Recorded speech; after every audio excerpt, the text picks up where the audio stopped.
I want to pick up where I left off on Monday, speaking about Rawls's two principles of justice. And as you will recall, I mentioned that Rawls really changed the subject with respect to what the metric of justice is. That rather than focus on utility somehow measured, or welfare as it's sometimes called, instead, Rawls embraced this resourcist idea, focusing on certain basic resources, the assumption being that no matter what your particular goals in life turn out to be, no matter what your particular life plan turns out to be, and those are not things we know because we're behind the veil of ignorance, you're going to want more rather than less in the way of liberties, more rather than less in the way of opportunities, and more rather than less in the way of income and wealth. Something I didn't mention that'll come into play in today's lecture is that Rawls has to, of course, deal with the fact that the moment you have a theory that affirms more than one value, you have to think about, well, what happens when the values conflict? What if maximizing liberties can only come at the expense of opportunities, or, if you like, distributing income and wealth in a way that you regard as fair or just conflicts with what you say about the distribution of liberties. Anytime you have more than one value, you have to deal with the possibility of the conflict among them.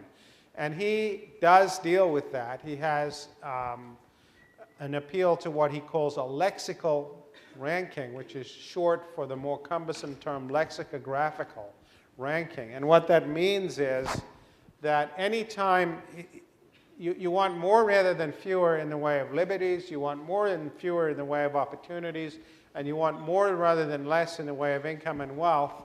But in any time there's a conflict, something higher in the lexical ranking trumps what's lower. So that if the only way you could get more rather than less income and wealth was to compromise people's liberties, you wouldn't do it. Okay. So that's the notion of a lexical ranking. You want to maximize each item in the lexical ranking, subject to the constraint that it does not come at the expense of maximizing something that's higher in that lexical ranking. Okay, and then we talked about his first principle, and I gave you the illustration of religious freedom as the kind of thing he's thinking about when he talks about distributing all liberties in a way that gives people the most extensive possible freedom compatible with the like freedom for all. And this is not to be confused with the idea of neutrality, right? We worked through that. And so we gave the example of whether to have, if you were comparing, say, a fundamentalist regime with a regime that has a disestablished church, the reason for preferring the regime with the disestablished church is that the most disadvantaged person in that regime is less, namely, say, the fundamentalist, is less disadvantaged than the person who does not affirm the established fundamentalist beliefs of a fundamentalist regime. So you always compare the least, and I know it's a cumbersome way of putting it, but there's not a elegant way of putting it.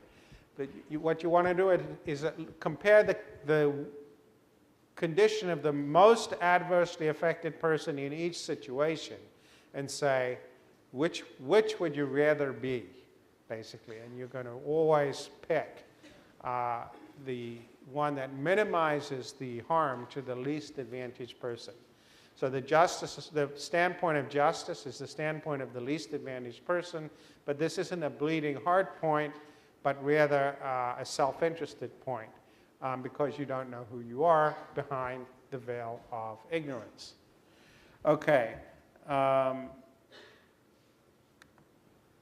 Now, let's talk about his second principle, which is in fact divided into two principles, so he really has three principles. The first part of it is for, he says, Social and economic inequalities are to be arranged so that they are both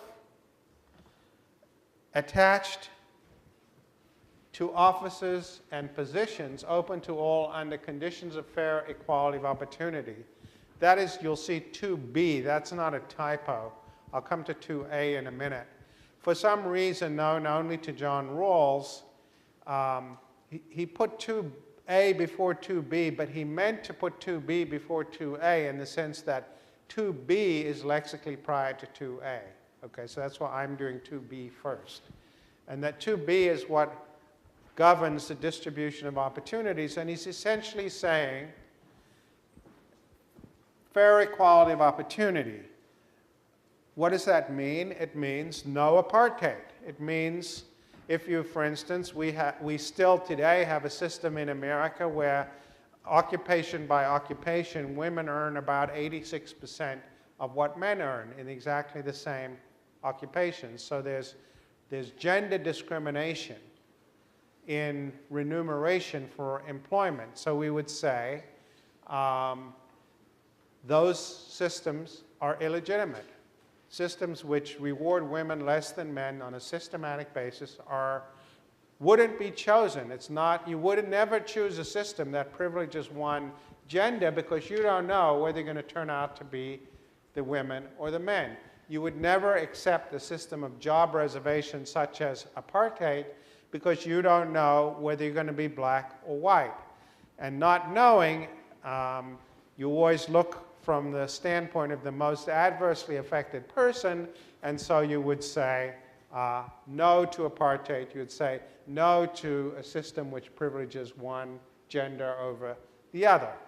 Okay? And then you can see, I think, how the lexical ranking would come into play, because let's suppose you have a status quo in which, as I said, women on average earn 86% of what men earn in the same professions, and somebody comes along and says, well, so we need an affirmative action program to remedy that, then the question would be, okay, but does the affirmative action program conflict with anything protected by the first principle?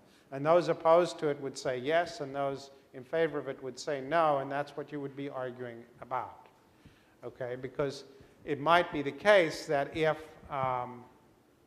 the only way in which you could achieve affirmative action actually interfered with the liberties protected by the first principle, then you would say, even though it's necessary from the standpoint of the second principle, we won't do it. And if we had more time, we could have gone into the New Haven firefighters case, and maybe we can do some of this in section, that the Supreme Court dealt with last summer, where essentially they said some version of the fact that the affirmative action program to achieve promotions in the New Haven Fire Department interfered with basic freedoms that Rawls would have put under the first principle. And of course, the other side made the opposite claim. But that is essentially how it would be argued about. So I think that the principle of fair equality of opportunity is relatively straightforward in its own terms. The animating thought is that not knowing who you're going to be, you would never agree to a system that systematically disprivileges some group for fear that you're going to turn out to be in that group. Okay, so it's relatively straightforward. But now I want to come to 2A, which is probably the argument in Rawls's book that's attracted the most attention. And that is that, it's actually third in his lexical ranking, and that is the claim that income and wealth is to be distributed to the greatest benefit of the least advantaged individual. To the greatest benefit of the least advantaged individual. This is not a principle that Rawls invented. It's an old principle of welfare economics which used to go under the label maxi-min, not maximum, maxi-min, M-A-X-I-M-I-N, short for maximize the minimum share. Maxi-min, maximize the minimum share. Rawls calls it the difference principle, but it's the same idea as maximizing the minimum share.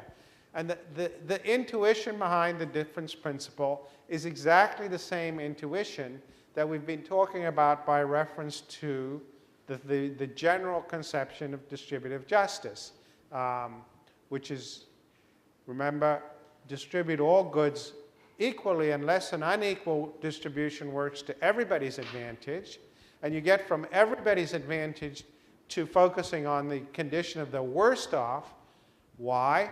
Because of this argument that, well, if you're the worst off person and you can affirm something, then everybody else will affirm it as well. If you'll choose it when you're the most adversely affected, you'll also choose it if you're the second or third or fourth or fifth most adversely affected person.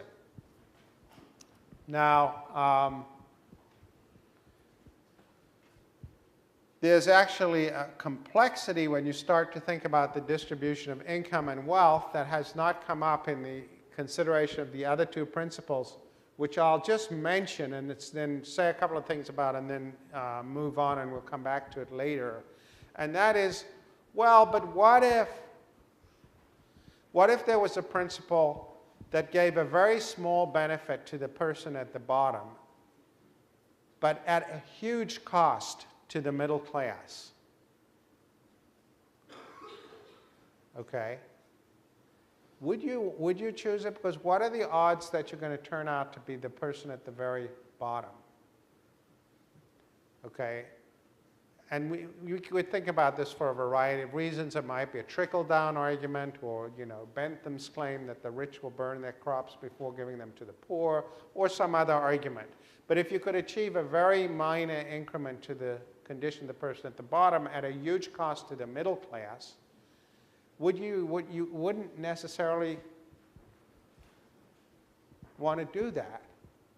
And so Rawls has 2 points to make about that, neither of which is entirely satisfying. The one is his argument about grave risks. And it works like this. It's the claim that, well, one of the things we know, and this is a perfectly uncontroversial claim, one of the things we know is that even when there's moderate scarcity, that doesn't mean there won't be some people who are in grave danger. That is to say, there's no necessary relationship between the level of economic development in a country and the distribution of income and wealth. So you can have a wealthy country, but there still can be extremely poor people in it. Okay, that's true. We can have bag ladies living out of lockers in Grand Central Station, at least when they used to have lockers in Grand Central Station, which they don't anymore, but let's not deal with that particular piece. So there's no necessary relationship between the level of economic development and the distribution of income and wealth in a society. Therefore, you have to assume, even if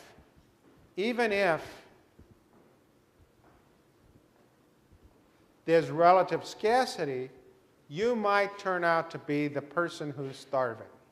You might turn out to be that bag lady. Okay? So even if the probability of being that person is low, the costs of being that person are high. So even if the probability, it's like, I don't know if you remember the argument Rumsfeld made in his counterterrorism strategy, in the so-called 1% solution. And this was that even if there's a 1% probability that we're going to be hit by a certain kind of terrorist attack, we should treat it as 100% probability because the costs of being hit are so high. So the probability of the event may be low, but if you turn out to be that person, you're going to starve to death.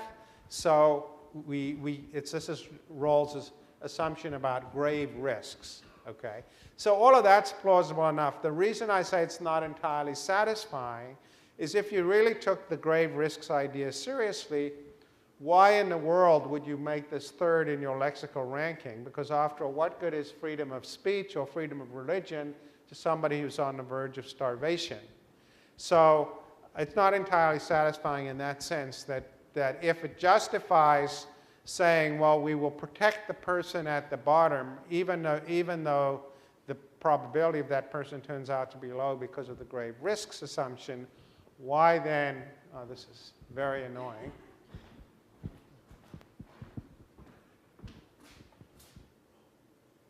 Why then would we make it third? But it's not really a deep criticism of Rawls in that you could just say, okay, well, we should have reordered his lexical ranking and put this higher up in it. But anyway, that's not entirely satisfying.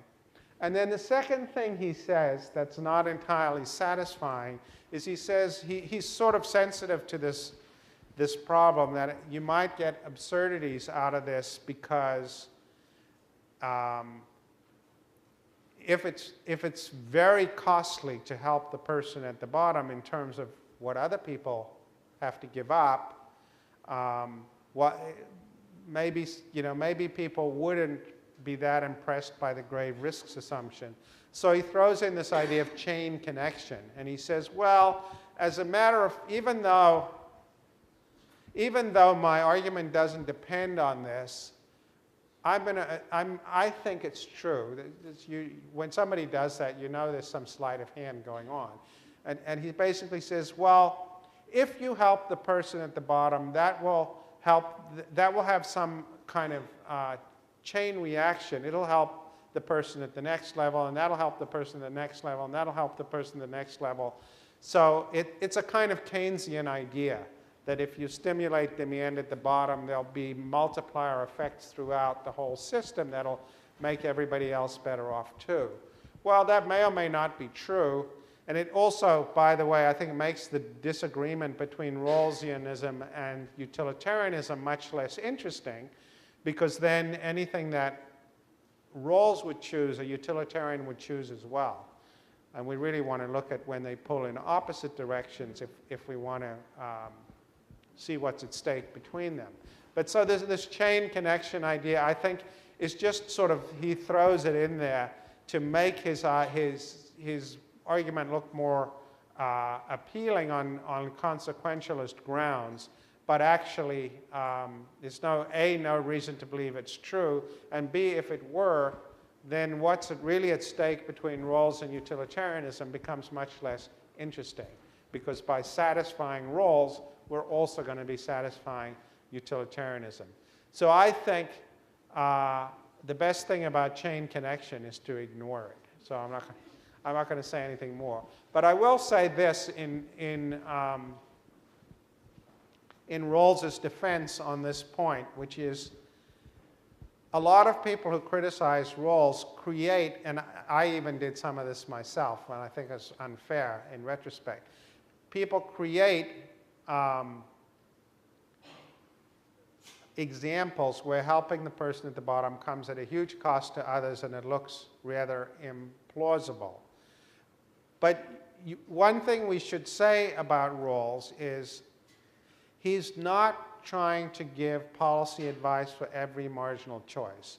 At one point he says in the book, I'm thinking about the basic structure of society, the basic institutions. So he's not saying, I mean, the example people sometimes give is the Reagan tax cuts in the 1980s, or actually the Bush tax cut in the 2000s. But the Reagan one had this structure more explicitly, where there was a very big tax cut for the wealthy, a tiny tax cut for the people at the very bottom, and a huge increase in middle-class taxes, basically. That was the structure of it. And people said, so Rawls would prefer this. And you know, the answer is he's not trying to make a recommendation at the level of the next incremental policy choice. He's trying to say what the underlying institution should be structured as. And so he would resist saying, well, this shows my theory is silly, or my theory doesn't generate conclusions that I want it to. He's not a policy wonk, okay? He's saying he's thinking about constitutional principles, the basic structure of society. And indeed, I'll just make one footnote to that footnote, which is if you start at the front of a theory of justice and you really plow through all of it, you get to about page 300 and something, and he says words to the effect that his theory is agnostic between capitalism and socialism.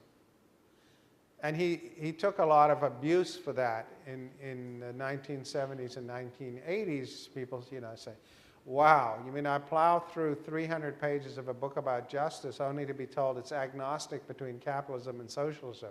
Give me a break. But in defense of Rawls on that point, he would say, look, what economic system actually operates in the interests of the least advantaged? That's an empirical question of political economy, trial and error, and so on. That is not a question for political philosophy to settle.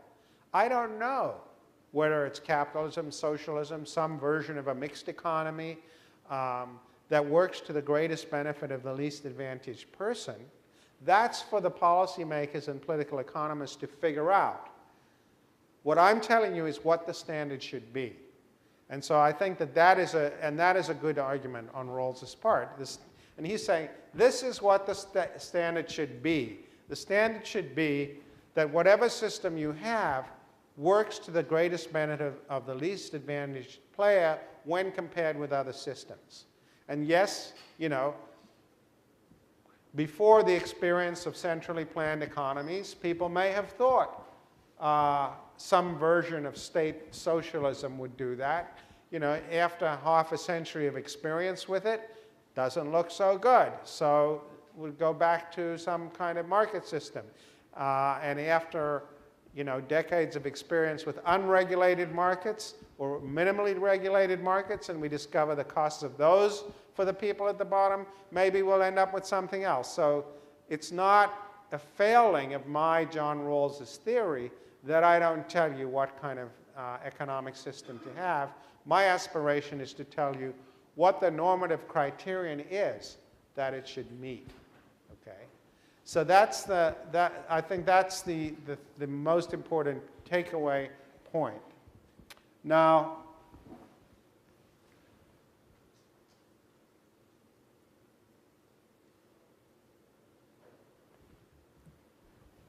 let's give you a picture. For those who like pictures, and for those who don't, we will explain it in words. This is going back to our Pareto style of diagram. Let's suppose that's the status quo, okay? And now we've got primary goods, in this case income and wealth, for two people, A up here and B along here. And that is the status quo. So A has more than B, okay? Rawls's difference principle, or the so-called maximin principle of welfare economics, says drop a line down to there. That point is perfect equality, right? And then go east.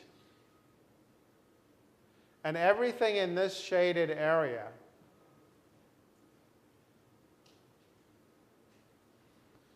is what we might call Rawls superior to the status quo. So it's a kind of L-shaped indifference curve, right? It goes down through the status quo to equality, and then it turns right.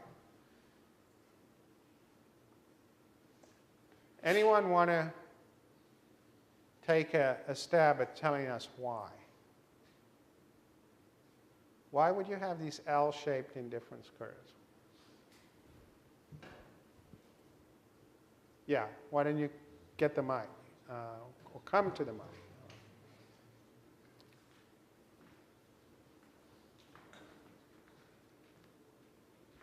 You can move right as far as possible, and that will be increasing the goods for B. And then as you move down, you have to stop at the quantity. Okay, but L, M. why say A has this much, right, when we start out? Why isn't this points here that I'm lighting up, say, Rawlss preferred? Because then A becomes the least advantaged person, and they have less than Exactly B had right. before. You got it. So the reason we go head east or turn right at the point of equality is, what are we trying to do? We're maximizing the minimum share. We're saying the person, all we want to say is that whoever turns out to be at the bottom has the highest possible share. So if we went from X to down here, then we would have changed who's at the bottom, and that's not important. What would be important is that this bottom share would be smaller, and we wouldn't want that. So we don't care who gets it, because we don't know whether we're A or B. That's not material, right? We don't know when the veil of ignorance turns out to be lifted. We don't know whether we're going to be A or B. So we're just going to assume we're going to be whoever turns out to be the worst off. Okay? So this distance here represents the minimum, and you wouldn't want it to get smaller, basically. Okay? So if we moved anywhere in this area here, the minimum share would get bigger. So if we went to Y, right, then we could do a new L-shaped indifference curve. Why is it doing this? Much later. Why isn't there a restart much later button? Okay, so that's the basic idea. You just keep getting these L-shaped indifference curves. Okay, now I want to say something about what a radical idea this is in a philosophical sense. It's not necessarily that radical in a distributive sense, for the reason I've already indicated to you. It could be compatible with trickle down if we took the view that trickle down works better than any other system from the point of view of the least advantaged. So we might say, if you think about, let's put this Rawlss, Bentham, and Pareto compared. This is a little taking something of a liberty because we've got different things on the axes. So it's sort of a little ultimately not coherent, but I think you can still get an insight out of it. If we start with that status quo, we know what's Pareto preferred, right? So everything that's Pareto preferred is also Rawlss preferred, right? So if it turned out to be true that the best way to help the person at the bottom is to have only the market transactions, then we would do it. But if it turned out that there were other ways that were Pareto undecidable, like these, to help the person at the bottom, we would do that. Okay. So it's not necessarily radical in a distributive sense. You could get very egalitarian radical redistribution, but you could also get you could get no redistribution. You could get the Pareto system if that turned out to be the way in which the most disadvantaged person is helped the most. But it's radical in a philosophical sense that I think is captured by the fact that, by the observation that we don't care whether we turn out to be A or whether we turn out to be B. And that is the following.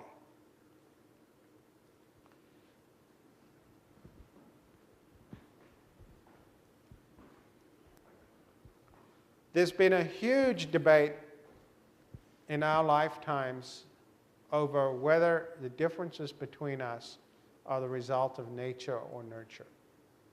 right? Enormous debate. You read a book like Charles Murray, Losing Ground. How many people have heard of that book? Nobody? Wow. It's how quickly things change. Well, it was a book that came out about probably 20 years ago. That's probably why you haven't read it. Basically saying that the differences between us are genetically determined. They're genetic differences in IQ that show up in various ways, including racially. And there was a huge storm of criticism. He was accused of being a racist, and there was charges and countercharges. And people said, no, it's not genetics, it's environment, and so on. So one of the most important things, and I'm going to focus on this much more next Monday, I just want to mention it now so you can think about it. One of the points Rawls makes is, look, possibly differences between us are genetic. If the differences between us are genetic, it's just moral luck, right? Because you didn't choose to have the genes that you have, and not only didn't you choose it, you didn't do anything to get the genes that you've got. Just moral luck. On the other hand, suppose differences between us are environmental. Well, it's moral luck. You didn't choose to be born in the country and the family you were born into. You didn't make any choices in that regard. Furthermore, you didn't do any work to be in the family or the country or the family you happen to have been raised in. Again, it's just luck. From your point of view, it's a completely random thing. You could have been born somewhere else, to somebody else, or you could have been born to parents who didn't have the resources that your parents have. So this whole debate about nature and nurture, says John Rawls, is beside the point. From the standpoint of justice, we don't care. And that is his argument, I think, for what it's worth, the most important argument in Rawls's book, that the differences between us are morally arbitrary, whether it's nature or nurture. It doesn't matter. They're not the result of choice, and they're not the result of work. They just fell out of the sky as far as we're actually concerned. That being the case, I'm going to go into the assumptions behind that in more detail on Monday, but from the point of view of this discussion, so we don't really care if A or B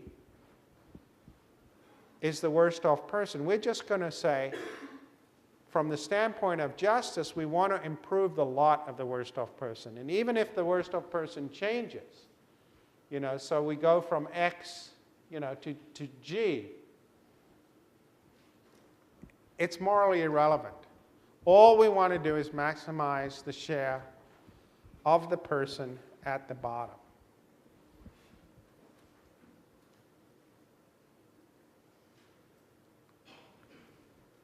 So that's the Rawlsian difference principle.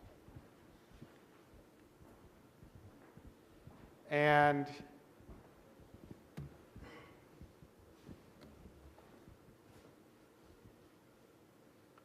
as I said, you can see it overlaps and contains the Pareto principle, and it has some overlap with Bentham in that it would sanction moving into the Pareto undecidable zone here that would be Bentham preferred if it works to the greatest benefit of the least advantaged person.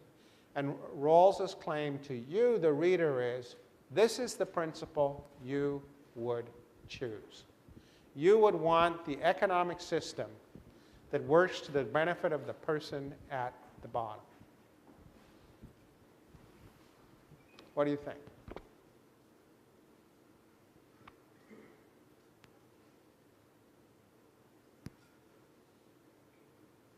Who likes this idea? Who doesn't like it? What don't you like about it?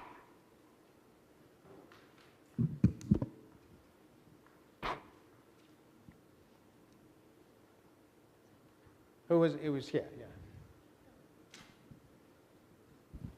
yeah.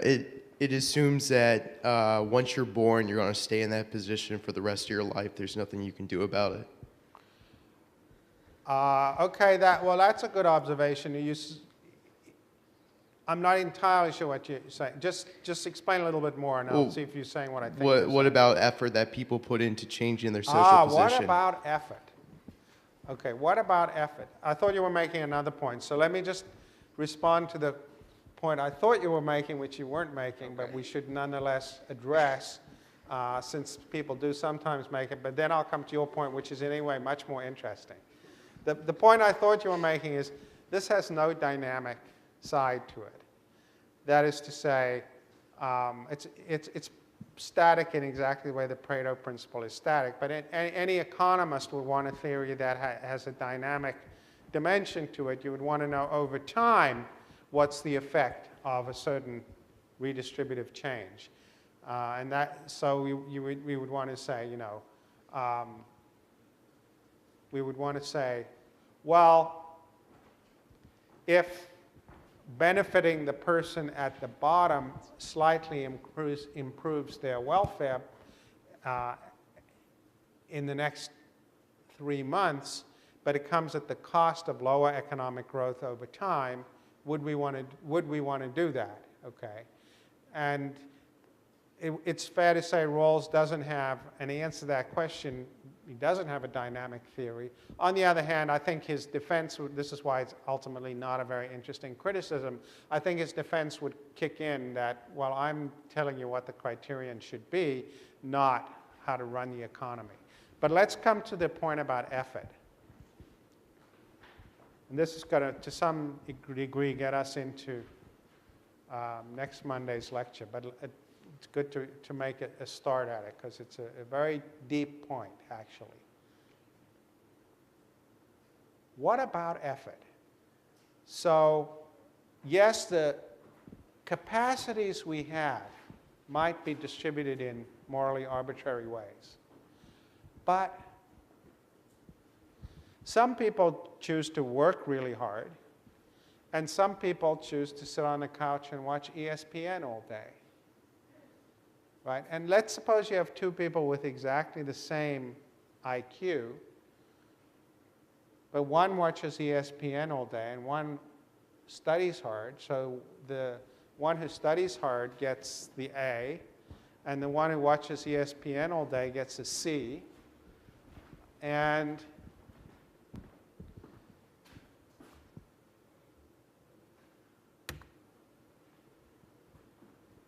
I take the import of what you're saying, well, there's some legitimate desert there. The person who works should get the A. Yeah? Okay. Now, Rawls sort of with you, but in a way that I don't think works for him. Because if you read Rawls carefully, what he says is exactly what you said. He says is, yes, the differences between us are morally arbitrary, but the use we choose to make of our capacities is not. Why doesn't it work for him? This is sort of like Bentham being scared of the egalitarian implications of his theory, and so he wheels out the difference between absolute and practical equality, but it doesn't really work for him either for reasons we saw. Why doesn't this really work for Rawls? Yeah.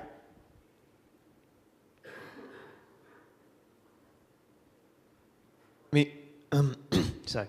Couldn't you say that if someone's like naturally, just by luck, given a capacity or a predilection to work hard? So that's exactly where I was hoping you would go. That, well, some people have a supercharged work ethic and some people don't. And why do some people have a supercharged work ethic? Because of the way they were raised, perhaps. Maybe some of it's genetic, perhaps. But why isn't that morally arbitrary as well? If the differences in IQ are morally arbitrary. So weakness of the will, you know, morally arbitrary too. Or strength of the will is morally arbitrary. So, you know, the person who sits on the couch watching ESPN all day just doesn't have the same, he doesn't have the moral luck to have a lot of Protestant work ethic. So he shouldn't be penalized for that. So now you can see why Rawls doesn't want to go there, right? Because it has the effect of completely obliterating the concept of any personal responsibility, right? Ultimately. Because once you make that move, why should you differentiate between the weakness of the will or the strength of the will and say that's not morally arbitrary, but differences in IQ are morally arbitrary, or athletic ability are morally arbitrary? It doesn't seem to work, right? So it's not a satisfying way out for Rawls, and he does it because he's afraid of the radical implications of this view. But what's interesting about this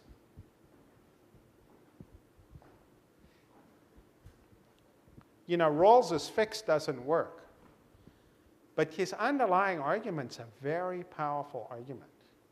I mean, isn't it right? Isn't it just true? That, you know, the differences between us, nature or nurture, are morally arbitrary. It is moral luck, whether it's genetics or upbringing. Nothing you did, nothing you chose, nothing you have therefore any particular right to. So, you know, you guys think you all worked so hard to get into Yale and all this and you deserve to be here? It's a load of bunk. None of you deserve to be here more than anybody else. That's what he's saying. You know, it might be a nice fiction you tell yourself, but, you know, and his, you know, as this little exchange showed, his attempt to put some limits on this idea is just pathetic. It doesn't work. But the basic argument about moral arbitrariness, it's totally compelling. Anyone here think it's not compelling? And I don't think it's a good argument. I don't think it's compelling because it has implications I don't want to live with. I mean, you have to have some other reason. I mean, it may well, I think it does. Let me say this. I think it has implications that if you really drill down into them, probably nobody in this room wants to live with, just like John Rawls didn't want to live with them. But what's the good way out?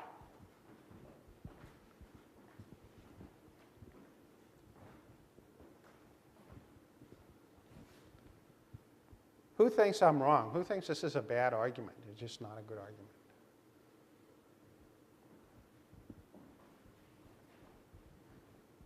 Nobody?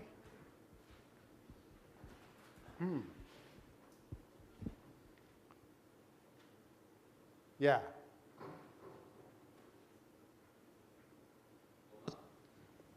Is it on? Yeah. Well, not that I disagree, but it seems to strip down human free will in that if the only condition which matters is the circumstances of your birth, then you don't really have any choice as to the course of your life. So it seems completely deterministic, which might not be. Well, yes and no. It's not. I think it's agnostic on a question of free will. He's not saying we don't have free will. Maybe we do, maybe we don't. I think what he's saying is, if some of us have a greater capacity, say, to work hard or to, you know, engage in delayed gratification than others, that is a difference between us. You know, just as an empirical matter, that is a difference between us. But the person who has, what he's saying is that the person who has the greater capacity for deferred gratification or the greater capacity to work hard isn't entitled to more benefits than the person who doesn't have it, just in virtue of that strong strength of the will. So he's not saying, I mean, it might also be true that we don't have free will. That's another matter. But I think he's just not taking a position on that question. So in that, I think in that sense, I mean, you could do a 2x2 and fill in all the boxes. He's not saying we don't have will. We can't make choices. He's just saying the choices that we make don't give us any particular rights. Now, I mean, I think what is, and maybe what you're getting at, that does pin the tail on the donkey is what he's saying is ultimately subversive of the idea of individual responsibility. But that's not the same thing as determinism. When they come together in other settings. So if somebody says, well, I committed the murder, but I was in the grip of a schizophrenic disorder, and so I didn't have free will, so I'm not responsible because I did, that's when determinism and the issue of the will come together. But he's not making that kind of argument. He's conceding, I think, for the purposes of discussion, that there is free will, but just saying, I'm saying when you take away his fix, which really I don't think does work, you're saying that differences that flow from our strengths of will shouldn't entitle us to anything in particular. So none of you deserve all the good things you've gotten in life just because you worked hard. So what if you worked hard? You had the capacity to work hard. Other people didn't. So anyone think it's just not a good argument? Anyone think, seems like a good argument, but you really don't like it? At least some. Who really likes it? The people who want to go and watch ESPN all day. And there are philosophers who follow this intuition. There's a guy called Philippe von Parijs, a Belgian political thinker. Yeah, what were you going to say?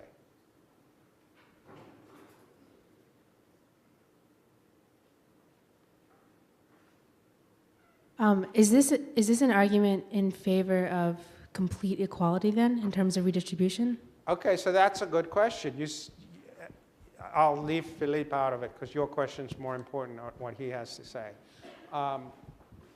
Is this an argument for equality? Rawls's answer is a qualified yes. He's saying it's not an argument for equality, it's an argument for the difference principle. He's saying it's an argument for distributing things in such a way that they benefit the person at the bottom. Now,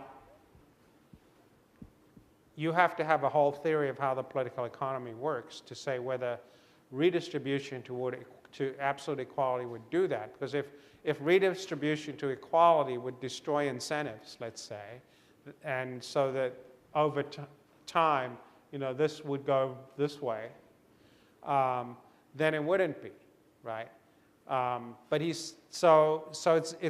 would say what it's an argument for is detaching what we get from any theory that it's ours as some kind of moral right and connecting it to what some theory, the best going theory of the day about how you organize an economy to benefit the person at the bottom. That's what you should do. If equality does that, you have equality. If the market does that, you have the market.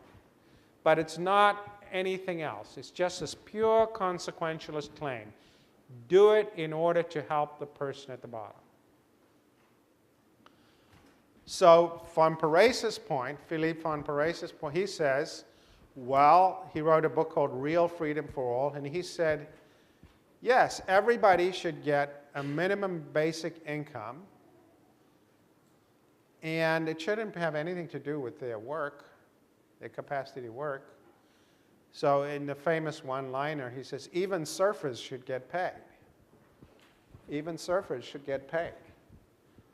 We should, as Von Pares puts it, there should be the highest sustainable universal basic income, whatever that is. And it shouldn't be connected to work because, capacity to work is morally arbitrary. So what I'm going to talk about on Monday is we're going to really dig into this question, because you can now see, one of the ironies that I want you to mull over between now and then, one of the ironies is that this puts Rawls way to the left of Marx in a certain sense, because as we saw, Marx was a straight-up Enlightenment theorist wedded to the whole workmanship idea. Remember Locke, workmanship, labor theory of value, all that stuff, right? That Marx's critique of capitalism was the worker doesn't get what he produces. Rawls is saying, we don't care. In any moral sense, we don't care who did the work, because the capacity for work isn't a capacity that brings with it any particular moral valence because of this moral arbitrariness argument. Okay, we will pick up from there next week. Veil of ignorance. Okay. Now, let's talk about his second principle, which is in fact divided into two principles, so he really has three principles.